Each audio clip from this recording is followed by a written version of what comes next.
Thank you, Madam Chair. Thank you, Mr. Sloan, for appearing before the committee today. I want to start out by just commenting that when your predecessor was here in 2016, as somebody I've spent my career on and off for 35 years in the community banking business, and I just want to express to you the same thing I expressed to your predecessor, which is just severe disappointment in the disconnect that Mr. Stump appeared to have at the committee. I really agree with my friend from Mr. Williams, as a former business guy as well, that lack of engagement that he demonstrated was severely disappointing. And that comes from the fact that in the 1990s, when it came to Dick Kovacevic and Norwest, that was a company that all of us in community banking benchmarked against, including standards of customer service and success. And so personally disappointing, and then professionally as well. When he was here, it was said that 900 Arkansas accounts were affected. We don't have a big retail presence by Wells Fargo in Arkansas. But in the materials you sent out before the committee hearing, it's 60% higher, 1,445 accounts. So that's surprising that it's up that much, and I hope that all these issues are resolved and that people are treated fairly in all these settlements. I was looking at some comments made by your largest shareholder, Warren Buffett, and he made a comment about Wells Fargo. He says, talking about the long-run earning power of Wells Fargo, Mr. Buffett says, "You can't take Wells Fargo's customer base. It grows quarter by quarter, and what you make money off of is customers. And you make money on customers by having a spread on assets and not doing anything really dumb. And that's what they, Wells Fargo, do." But when asked as a follow-up, he said a couple of years later, they made one mistake. Incentives work, and they came up with improper incentives that rewarded bad behavior. So what I want to talk about is that.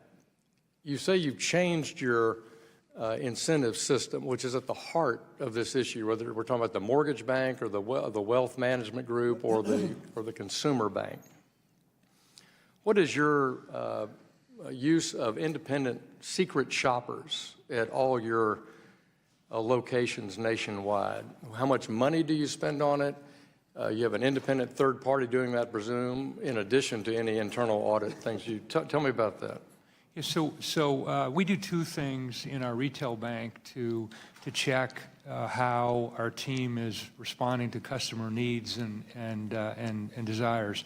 One is we have independently collected customer service and customer loyalty scores, and we do that on a weekly basis. I don't mean to interrupt you, but I want to. We have a mystery shopper program. Yeah, I want to know that mystery shopper program. I want to know how often are they in your branches monthly? How big is that? How much money do you spend on that? We do have tens of thousands of mystery shopper visits on an excuse me. Apologize. On an annual basis. Sorry. On an annual basis. I do not know how much we spend on it, but I know that we have. Is that a big change from prior management? It is. Like on an order of magnitude of 100% better or 10% better? It didn't exist before. And didn't exist. So you didn't use mystery shopping as a standard banking practice? We may have used it from time periodically, to time, but not on a consistent basis and not to the extent that we do today. Well, that's a major change. I know Mr. Green has mentioned that before in this committee, and really, I don't know a bank of any size that doesn't mystery shop its consumers. And I also was pleased you said that materiality. By the way, I personally mystery shop at our branches too. When I visit one of our branches, I don't let them know I'm coming. And sometimes they don't dress like this. I dress like a normal customer. And sometimes they recognize me and sometimes they don't. It's better when they don't, because I really get an understanding of how our team is interacting with our customers. I call our phone centers and don't announce who. Well, would you please follow up with me and give me more description of the scope of your mystery shopping program?